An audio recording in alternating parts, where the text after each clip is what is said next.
Assalamualaikum warahmatullahi wabarakatuh. Perkenalkan, nama saya Krisna Bagus dengan NIM 2002045010002.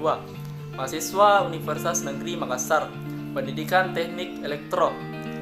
Di sini saya akan melaksanakan tugas dari dosen pengampu Dr. Handes Haji Alimuddin Sya'ban Miro, mata kuliah dari Filsafat Ilmu. Nah, materi yang akan saya bawakan yaitu filsafat etika atau filsafat moral. Sebelum melangkah lebih lanjut, kita harus mengetahui apa pengertian dari filsafat moral. Filsafat moral merupakan kajian ilmu yang secara garis besar membahas tentang macam-macam teori etika. Dalam teori etika terdapat dua pembagian, diantaranya teologis dan deontologis. Teori teologis menentukan baik buruknya suatu tindakan dan baik buruknya akibat yang menjadi tujuannya. Berbeda dari etika teologis, etika deontologis berpandangan bahwa moralitas suatu tindakan melekat pada tindakan itu sendiri, bukan dari finalitasnya. Nah, dari pengertiannya banyak orang berpendapat bahwa filsafat moral sama dengan psikologi. Nah, di sini saya akan menjelaskan perbedaan dari filsafat moral dengan psikologi.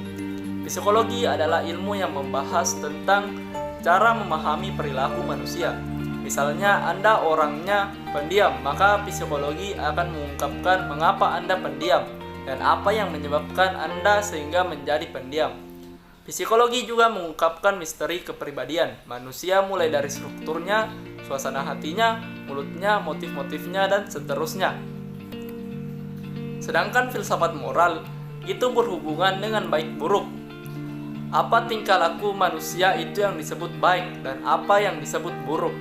Apakah baik itu melekat atau baik hanya sebuah kesepakatan sosial yang konvensional? Itu yang dikaji dalam filsafat moral atau etika. Nah, jika masih kurang jelas, di sini saya akan memberikan contoh filsafat moral. Misalnya Anda melihat ada orang yang mau menyeberang di rel kereta api. Begitu dia sampai di tengah, Anda melihat ada kereta akan lewat dengan kencang. Kalau Anda biarkan, dia sudah jelas akan tertabrak oleh kereta. Maka dengan sigap Anda meloncat dan menendang orang itu sehingga orang itu terlempar keluar area. Dia terlempar dalam keadaan terluka. Lalu Anda dikerumuni oleh banyak orang. Orang menuduh Anda salah dan kurang ajar.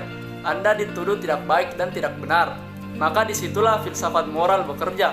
Benarkah tindakan Anda masuk kategori buruk? Nah, filsafat moral membahas dari berbagai perspektif.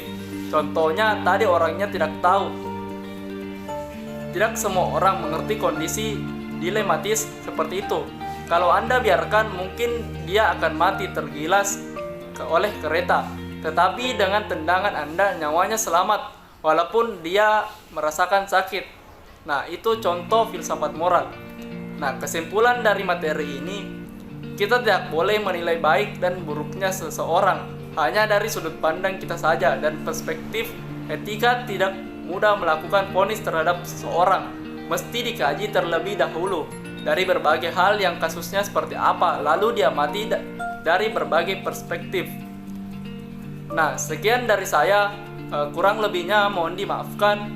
Assalamualaikum warahmatullahi wabarakatuh.